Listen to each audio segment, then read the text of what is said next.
तुमच्या दातांची कोणतीही तक्रार आता होणार क्षणात दूर. कारण संगमनेरमध्ये सुरू झाले डेंटल मल्टी स्पेशालिटी क्लिनिक. संगमनेरातील पहिले root canal specialist MDS doctor Shubham Prakash Godge घेऊन आलेत स्माइल डेंटल केअर. सर्व नवीन अत्याधुनिक डिजिटल यंत्रसामग्रीसह आपल्या सेवेस सदैव तत्पर. वेदनारहित उपचार हाच आमचा विचार. तेव्हा एक वेळ अवश्य भेट द्या.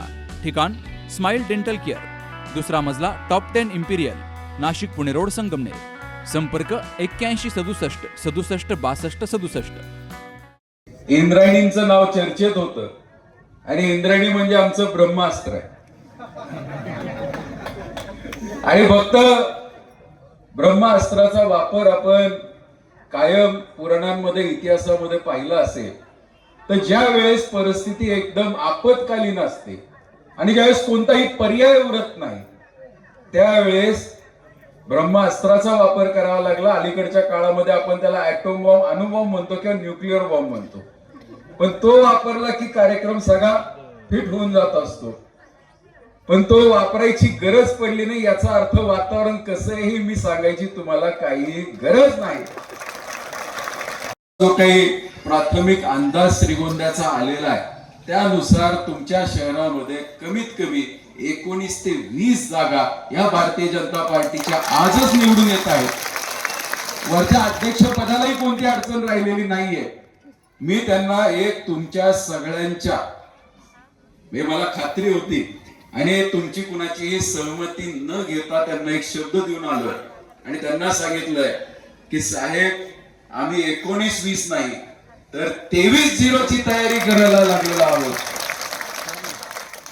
आता जबाबदारी माझ्या सहित तुमच्या सगळ्यांची खूप वाढलेली आहे. मी अनेक वर्ष राजकारण जवळनं पाहिलेलं आहे, अनुभवलेलं आहे.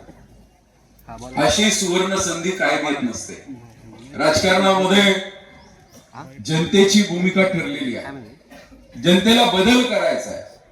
आपण जनतेला एकच विनंती करतोय, आपण जनतेकडनं एकच अपेक्षा ठेवतोय की तुम्ही आम्हाला 100% भाजप म्हणजे संपूर्ण बहुमत तर तुम्ही देतच असता पण नुसतं बहुमत नकोय आम्हाला एक वेळेस संपूर्ण बहुमत द्या.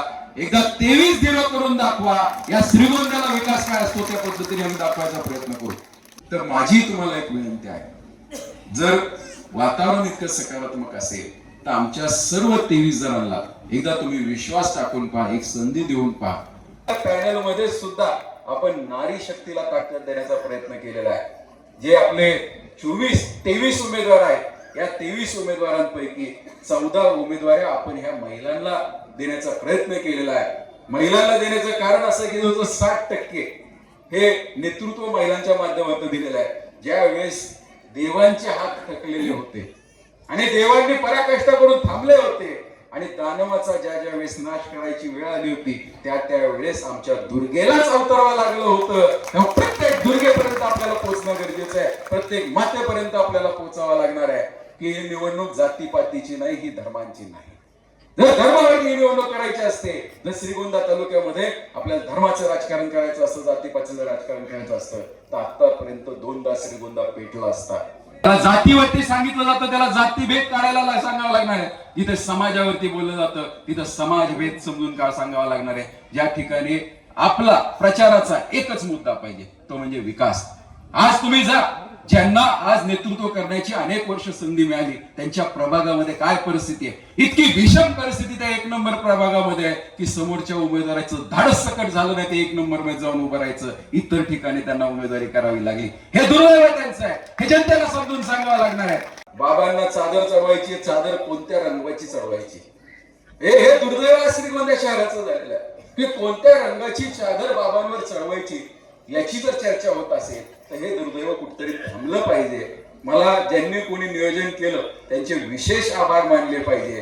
त्यांनी ठरवलं की पुरुषांमध्ये जातीभेद होऊ शकतो, आमच्या माता भगिनीत नाही. त्यामुळे आज आदरणीय बाबांच्या चरणी गुलाबी चादर ज्यांनी कोणी चढवायचा निर्णय घेतला त्याचे विशेष असे आभार मानव. कारण आपल्या पॅनल मध्ये सुद्धा आपण नारी शक्तीला ताकद देण्याचा प्रयत्न केलेला आहे. जे आपले 23 उमेदवार आहेत या 23 उमेदवारांपैकी 14 उमेदवारी आपण ह्या महिलांना देण्याचा प्रयत्न केलेला आहे. महिलांना देण्याचं कारण असं की जवळजवळ 60% हे नेतृत्व महिलांच्या माध्यमातून दिलेलं आहे. ज्या वेळेस देवांचे हात थकलेले होते आणि देवांनी पराकाष्ठा करून थांबले होते आणि दानवाचा ज्या वेळेस नाश करायची वेळ आली होती त्या वेळेस आमच्या दुर्गेलाच अवतरावं लागलं होतं. प्रत्येक दुर्गेपर्यंत आपल्याला पोहोचणं गरजेचं आहे. प्रत्येक मातेपर्यंत आपल्याला पोहोचावं लागणार आहे की ही निवडणूक जातीपातीची नाही, ही धर्मांची नाही. जर धर्मावरती निवडणूक करायची असते, जर श्रीगोंदा तालुक्यामध्ये आपल्याला धर्माचं राजकारण करायचं असतं, जातीपातीचं राजकारण करायचं असतं तर आतापर्यंत 2दा श्रीगोंदा पेटला असता. फक्त आपण सर्वांनी आम्हाला काम करण्याची संधी दिली. दादांच्या नेतृत्वामध्ये आम्ही मोठे झालो, वावरलो, पुढे आलो. जे संस्कार आदरणीय आईंचे दादांचे आमच्यावरती झाले, या संस्कारातून आम्ही निर्णय घेतला. 2 वेळेस अशा घटना या श्रीगोंदा शहरामध्ये घडू शकत होत्या, ज्याच्यामुळे एकटा श्रीगोंदा शहरच नाही तर संपूर्ण श्रीगोंदा तालुका हे हादरला असतं. अपेक्षेपेक्षा जोरात काम करू. तुम्ही जोरात काम करा. मी सुद्धा तुमच्या बरोबर आहे. माझी तब्येत बरी नाही पण मी आहे. मला खाली बसवतात.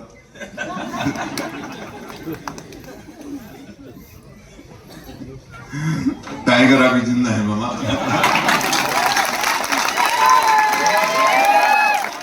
दादाने सगळं सविस्तर सांगितलं. तुम्हाला माझी विनंती आहे, आपला तालुका आपल्याला पुढे न्यायचा आहे, श्रीगोंदा पुढे न्यायचा आहे. आम्ही करणार आहोत पण तुमच्या पण अपेक्षा आहेत. सगळ्याचे सगळे लोक निवडून आले पाहिजे. आपल्या नगरचे काही मुस्लिम बांधव आले आपल्याकडे यायला तयार आहेत. पेडगाव वगैरे सगळे आले. अपेक्षापेक्षा जास्त माणसं यायला लागले. आपण भेटा, सगळ्यांना भेटा आणि समोरचे त्यांना सुद्धा भेटा. आता पास झालं बा तुमचं, तुम्हाला माफ करू. तुम्ही आला तिकडे तर तुम्हाला माफ करू एवढंच सांगा. आणि जास्तीत जास्त मताने आपलं पॅन आला पाहिजे. 23-0 करा. विकी दादा तुला मदत करायला मी मुंबईला येईन. अजून मुंबईला गेलो ना. विकी दादा गृहमंत्री झाल्यापासून आलो तर पैशाचा पाऊस पडायची जबाबदारी आपल्यावर.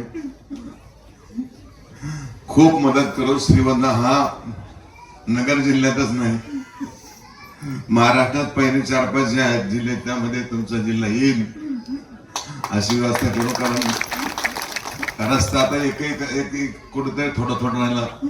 रस्ते झालेले आहेत, कॉन्क्रिटीकरण होत आहे. बाकीचं काम आहे हळूहळू आपण करून घेऊ. एकत्र जोडून कामाला सुरुवात करा. लवकर उठा. सगळ्यांना भेटा. काय असेल त्याचं तर समजून घ्या. काही लोकांचं काहीच नाही, विनाकारण घोटाळा करतात. विकी दादाने सगळं सांगितलं, मी सांगायची आवश्यकता नाही. आपण इथून उठल्यानंतर घरी जा आणि घरी गेल्यानंतर शांतपणे विचार करा. जे जे विरोधात आहेत त्या विरोधकांना भेटा. 50 वर्षात त्यांचं काय वाईट केलं ते विचारा. असा माणूस सापडणार नाही तुम्हाला की दादाने माझं वाईट केलं म्हणून. परंपरा आणि दर्जा या दोहींचा मेळ राखत राजपालने जिंकलाय सर्वांचाच विश्वास. म्हणूनच असंख्य कुटुंबांच्या बस्त्यांची परंपरा आजही राजपालमध्ये अविरत सुरू आहे. सूटिंग, शर्टिंग, साड्या, जेंट्स, लेडीज, चिल्ड्रन्स वेअरचे भरपूर प्रकार. हो, लग्नाच्या बस्त्यासाठी पाहुण्यांनी राखला यांचा मान. आणि संपतरावांचं नाव घेते. राजपाल हाय आमच्या नगर जिल्ह्याची शान. राजपाल, नवीन नगर रोड, संगमनेर. विश्वसनीय कापडांची अखंड परंपरा.